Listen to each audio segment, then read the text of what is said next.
Abigail Abby Anderson nasceu em algum momento entre os anos de 2018 e 2022. Ela é filha de Jerry, um cirurgião-chefe que trabalha para os vagalumes sob as ordens de Marlene, em Salt Lake City, no Hospital St. Mary's, na busca de uma vacina para a infecção cerebral do Cordyceps.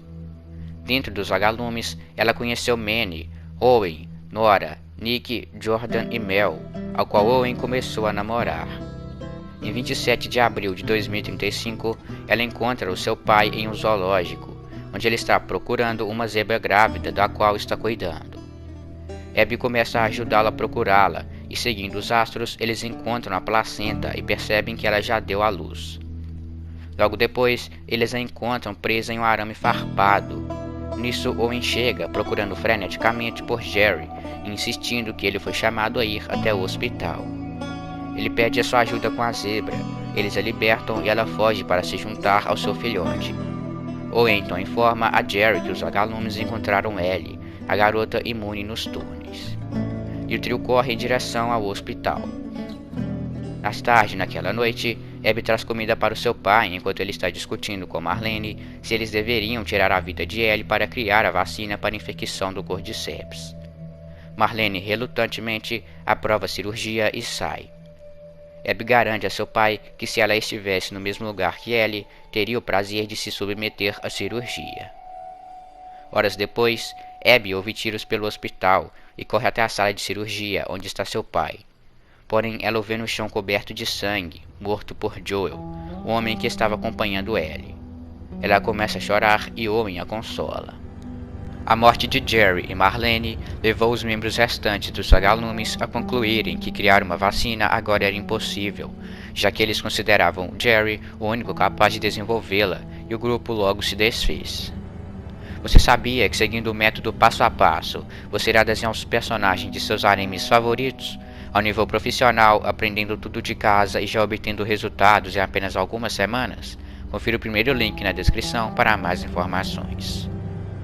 Meses depois da morte de Jerry, Abby e seus amigos se juntaram, foram para Seattle e entraram para a WLF. Depois que Joel matou seu pai, Abby dedicou 4 anos de sua vida para matá-lo, treinando para dominá-lo fisicamente, examinando todas as pistas possíveis sobre sua localização. Como resultado, ela ficou com os laços mais fracos com seus amigos para que pudesse um dia buscar vingança. Além disso, ela começou a sofrer de transtorno de estresse pós-traumático, tendo pesadelos, surtos de raiva e estado emocional negativo. Algumas semanas depois de entrar para os vagalumes, ela e Owen estão em uma roda gigante perto da Marina de Seattle. Owen balança a cabine e Abby implora que ele pare, pois ela sofre de acrofobia, ou seja, o medo de altura. Ele tenta convencê-la a se sentar na borda da cabine, e ela dá desculpas para não fazer isso. Por fim, ele fica na beira da cabine e, dizendo que sempre a amou, salta. Abby, preocupada que ele esteja ferido ou morto pela queda, corre para ver o oceano abaixo. Quando ele não ressurge, ela salta na água.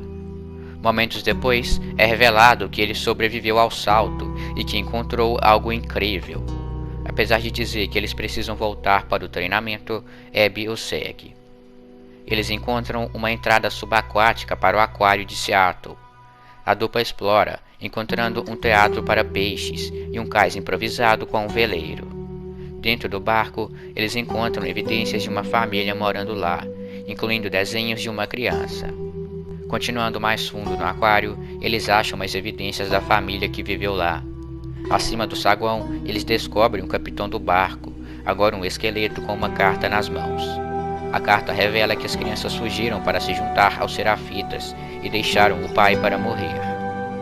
Owen encontra as chaves do aquário no cadáver e eles eventualmente chegam a uma cúpula de observação subaquática. Lá, Abby conta que ainda tem uma forte vontade de encontrar Joel e vingar o seu pai, apesar de suas pistas terem acabado. Logo após, ela pede para que ele volte com ela para ir ao treinamento. Owen decide ficar e explorar o aquário mais um pouco, e ela vai embora. Anos depois, agora muito mais forte, Abby retorna ao aquário em busca de Owen, que fez do local uma espécie de esconderijo, o limpando e enfeitando com luzes. eles conversam e brincam, embora não tão facilmente quanto antes. Desde que descobriram o aquário, eles se separaram e Owen agora está namorando sua amiga Mel. Mais à frente, eles discutem o que Abby foi fazer ali. Embora já tenha se passado anos desde os eventos em Salt Lake, ela soube que Tommy, irmão de Joel, está morando em Jackson, um assentamento em Wyoming. Na esperança de que isso finalmente leve ela a Joel, ela quer ir até lá. Owen a desencoraja, já que a pista pode não ser boa e ela provavelmente não obterá a aprovação de Isaac, o líder da WLF, para viajar para tão longe de Seattle. Ela rebate que já tem permissão e seus amigos ex-agalumes toparam ir. Após uma discussão, Owen concorda em acompanhá-la na jornada. Semanas depois, eles se abrigam em um chalé abandonado. Ela acorda um pouco antes do amanhecer, atormentada por pesadelos, encontrando Owen já acordado e vestido. Ele diz a ela para pegar seu equipamento para que possa mostrar o que encontrou. Depois de uma caminhada pelas montanhas, eles chegam a um mirante para Jackson, vendo quão grande e bem equipado ele parece ser. Owen está certo de que eles não serão capazes de obter as informações que vieram buscar. Abby insiste que eles podem encurralar, questionar ou até torturar uma das patrulhas do assentamento, mas Owen acha que os outros vão querer voltar para Seattle em vez de arriscarem atacar o povo de uma comunidade tão grande. Além disso, Owen também revela que Mel está grávida. Nisso, eles discutem, fazendo com que ele retorne ao chalé, enquanto Abby segue em frente até um dos postos de vigia de Jackson sozinha. Ao longo do caminho, ela é forçada a passar por várias casas abandonadas e encontra alguns grupos de corredores. Eventualmente, ela acha rastros de cavalos e os segue. Enquanto isso, uma tempestade de neve se aproxima e ela se vê no meio de uma horda de infectados, conseguindo fugir de muitos deles, mas um corredor a imobiliza e tenta mordê-la. Nesse momento, dois homens que estão patrulhando salvam a sua vida e os três lutam para voltar aos cavalos. Abby, após ouvir os seus nomes, Tommy e Joel, sugere que eles se retirem para o chalé onde o seu grupo está acampando, como uma forma de escapar tanto da horda quanto da tempestade. Assim que eles chegam ao alojamento, o resto do grupo de Abby protege os portões dos infectados. Os homens se apresentam e agradecem ao grupo por sua ajuda e hospitalidade. Porém, o clima muda quando Joel revela o seu nome. Nisso, Abby atira em sua perna com uma escopeta, e Nora e Nick seguram e nocateiam Tommy. Joel pergunta a Abby quem ela é, e ela diz para ele adivinhar. Ele fala para ela fazer o seu discurso e acabar logo com isso. Abby manda Mel fazer um torniquete na perna dele, enquanto pega um taco de golfe e o usa para espancá-lo. Minutos depois, Ellie, agora mais velha, invade a sala, mas Nora e Nick a seguram. Owen, preocupado que mais pessoas de Jackson os encontrem, diz a Abby para acabar com isso para eles irem embora. Ignorando os apelos de Ellie pela vida de Joel, Abby esmaga sua cabeça, o matando. Os outros discutem sobre deixar Ellie e Tommy vivos ou não. Owen decide poupá-los, e Abby observa enquanto Ellie é nocauteada. Com Joel morto e Ellie e Tommy inconscientes, Abby e o seu grupo deixaram o chalé antes que possíveis reforços cheguem. Embora Abby não tenha expressado arrependimento por ter matado Joel, pode-se inferir que matá-lo não lhe deu a satisfação ou o encerramento que esperava, pois seus pesadelos persistiram semanas depois do evento. Ao retornar a Seattle, ela está no estádio Soundville, onde a WLF tem uma grande comunidade. Ela é acordada por Manny, que informa que os dois estão sendo transferidos para a base avançada, ou BAV, por ordem de Isaac. Eles passam pelo refeitório, e quando Manny pega um burrito extra, Abby o questiona e ele conta que Mel também vai se juntar a eles na viagem. Ela não está entusiasmada com a notícia, já que seu relacionamento com Mel está tenso desde Jackson. Embora considere que Joe merecesse pior do que o que recebeu, Mel ficou horrorizada com a crueldade que testemunhou e se arrependeu de ter participado do ato, além de estar perturbada com o que Abby era capaz de fazer. Mel, agora visivelmente grávida, se junta a eles e eles pegam a Alice. Ao pegar um carro, Manny deixa a cadela sentar no banco do passageiro, forçando Abby e Mel a irem na caçamba. A dupla fala sobre a gravidez de Mel e como Owen tem estado distante desde seu retorno de Jackson. Logo, serafitas a cavalo os atacam. Após um tiroteio, eles acabam batendo do lado de fora de uma loja e fogem para dentro dela. Agora a pé, eles chegam em um posto de gasolina, onde encontram mais serafitas. Antes que possam ser completamente subjugados, um pelotão da WLF chega e mata os serafitas restantes e dão ao grupo de Abby uma carona pelo resto do caminho até a base. Chegando lá, Abby percebe que Mel sofreu um corte nas costas durante o tiroteio. Nisso, ela é levada para o tratamento médico, enquanto Abby e Manny vão até a sala de Isaac para relatar a emboscada. Antes de se encontrarem com ele, eles vão para a tenda médica para ver Mel. Lá eles encontram Nora ajudando a tratar o ferimento dela. Logo após, Nora os leva a um local cheio de esporos e diz a eles que Danny, o parceiro de patrulha de Owen, está morto e Owen desaparecido, o que deixa Abby muito preocupada. Eles continuam na base na procura de Isaac e o encontram no meio de um interrogatório de um serafita. Isaac o deixa como guarda e os leva para um andar superior. Lá ele revela que está chamando de volta todos os pelotões da WLF para a base, com a intenção de lançar um ataque em larga escala à Ilha Serafita. Ele pede para Abby e Manny liderarem um ataque e os instrui a escalar seus esquadrões. Abby diz que quer Owen e pergunta quando ele e Danny estarão de volta da patrulha.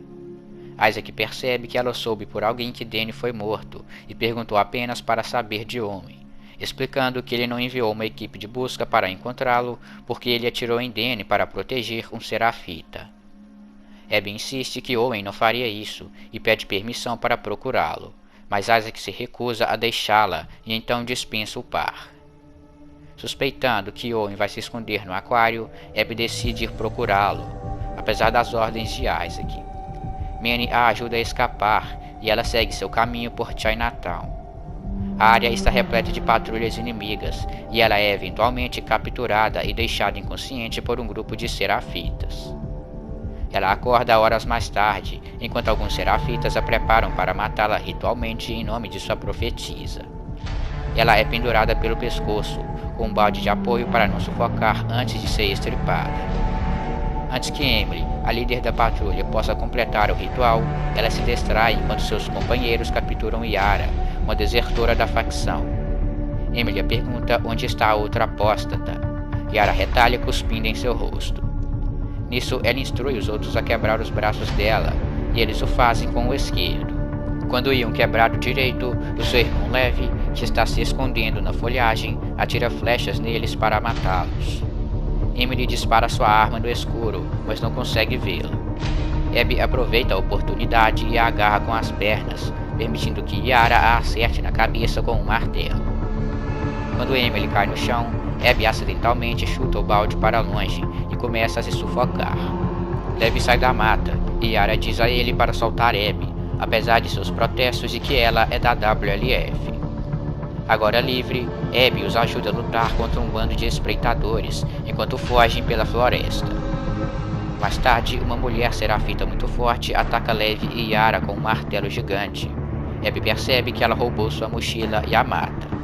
Reequipada com suas armas e suprimentos, ela segue em frente com os irmãos, matando um grupo de corredores em um prédio abandonado.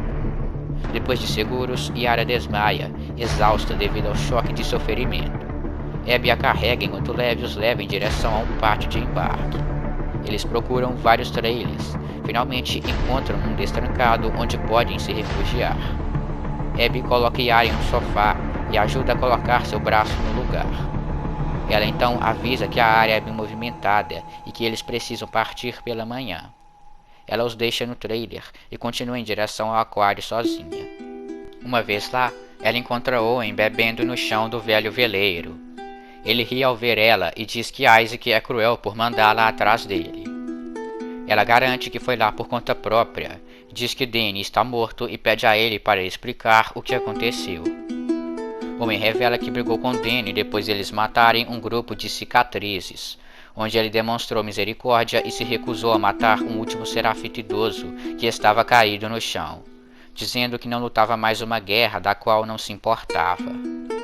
Danny, irritado com a escolha, ameaçou atirar nele e mirou sua arma nele, mas Owen rapidamente o desarmou, atirou nele e fugiu. Abby acredita que Owen estava simplesmente se defendendo e pede a ele para voltar à base com ela para explicar isso a Isaac. Ele recusa, pois está cansado de lutar constantemente por terras às quais não se importa, e diz a ela que quer ir para Santa Bárbara para seguir uma pista sobre o reagrupamento dos vagalumes. Abby não acredita nos rumores, mas ele não se deixa dissuadir. Ela diz a ele que eles podem falar sobre isso amanhã, quando ele estiver sóbrio, e que ele precisa crescer, assim como ela. Ele pergunta friamente se também deveria caçar e torturar as pessoas que mataram sua família, como ela fez com Joel. Abby o empurra e eles brigam por um momento. O contato físico quebra a tensão entre eles. Naquela noite, Abby tem outro pesadelo sobre o Hospital St. Mary's. Ela corre pelo corredor da ala pediátrica. Ao abrir a porta da sala de cirurgia, ela encontra a cena bizarramente mesclada com a floresta onde os serafitas quase a mataram e a sala de cirurgia. Em vez do corpo do pai caído no chão, ela vê Yara e Levi espancados, estripados e pendurados nas árvores. Ela acorda e sente que precisa ajudar os irmãos para de alguma forma buscar redenção. Do lado de fora do trailer, ela encontra 2 soldados mortos. Quando se aproxima da porta, um tiro ressoa e Levi avisa para não se aproximar. Ela se identifica, então ele a deixa entrar. Lá dentro, ela descobre que a condição de Yara piorou durante a noite. Seu braço quebrado está inflamado e ela está fraca e quase não responde. Abby decide trazer ela de volta ao aquário para tratar melhor o seu ferimento. Uma vez lá, ela chama Owen para ajudar, mas é surpreendida por Alice, que é inicialmente hostil com os estranhos, mas se acalma quando Mel chega. Mel pergunta a Abby quem são essas crianças, e ela explica que eles salvaram sua vida, e pede para ajudar com a lesão de Yara, já que ela é médica. Eles levam Yara para uma sala de exames veterinários no aquário, e Mel avalia os danos no braço. Ela diz que o osso foi quebrado, e Yara está sofrendo de síndrome compartimental, o que significa que seu braço precisará ser amputado. Abby pede a Mel para fazer uma lista de quais suprimentos precisa, e diz que irá ao hospital buscá-los. Mel diz que vai demorar muito para ela chegar lá e voltar. Levi sugere que eles poderiam usar um caminho que ele conhece de pontes entre os prédios, feitos pelos serafitas, o que os levaria lá em cerca de 2 horas, em vez de tomar a maior parte do dia. Abby concorda com seu plano, e ela e Levi saem do aquário. Bom pessoal, se você está gostando do vídeo, compartilhe ele para que mais pessoas possam conhecer o canal, e bora de volta para o conteúdo. Durante o trajeto até o hospital, Levi e Abby falam mais, ambos se abrindo. Abby perguntou a ele por que os serafitas queriam matá-lo por raspar sua cabeça. Levi diz que simplesmente não era permitido. Ele também pergunta a Abby por que ela está ajudando ele e Yara, sendo que eles são serafitas. Abby diz que sentiu que precisava, que estava fazendo isso por si mesma. Ao chegarem na base de um dos arranha-céus, Levi lidera o caminho através do edifício, ao longo de alguns caminhos construídos pelos serafitas. Quando ele passa por uma escada para o andar superior, uma patrulha os avista. Um deles avisa que encontrou a Lily, e a patrulha a ataca. Abby e Levi os derrotam, embora Levi sofra um machucado. Ele pergunta se ela ouviu como os outros serafitas o chamam, e ela admite que sim. Levi então fala se ela quer perguntar a ele sobre isso. Abby pergunta se ele quer que ela o pergunte sobre isso, e ele diz que não. Mais à frente, eles sobem e chegam nas pontes entre os prédios. Elas são feitas de passagens estreitas construídas ao redor dos restos de um antigo guindaste, que devasta Abby devido ao seu medo de altura. Levi lidera o caminho e fala com ela para ajudá-la a ficar calma e distraí-la do seu medo. Eles alcançam o prédio do outro lado e Abby fica aliviada, dizendo a Levi que quer abraçá-lo, embora ele avise que não vai querer mais em um minuto. Eles cruzam o telhado do prédio para uma segunda ponte, que é ainda mais estreita e mais exposta do que a primeira. Abby tem mais dificuldade ainda, mas segue em frente com o encorajamento contínuo de Levi. No trecho final, a sua vertigem a deixa tonta e ela escorrega. Levi tenta puxá-la de volta, mas ela é muito pesada e os dois caem. Eles se chocam contra um telhado de vidro e caem em uma piscina, sobrevivendo à queda, começando então a descer o hotel parcialmente demolido para voltar ao nível da rua. Bom galera, caso você esteja interessado em comprar o Soul The Last of Us Parte 2, uma camisa da Playstation, uma caneca e boneco da Ellie, dá uma olhada na descrição que eu deixei alguns links. Vou terminar esse vídeo de trabalho e fazer vídeo de 40 minutos. O próximo episódio já é o resto da história da Abby. Falou, é nóis.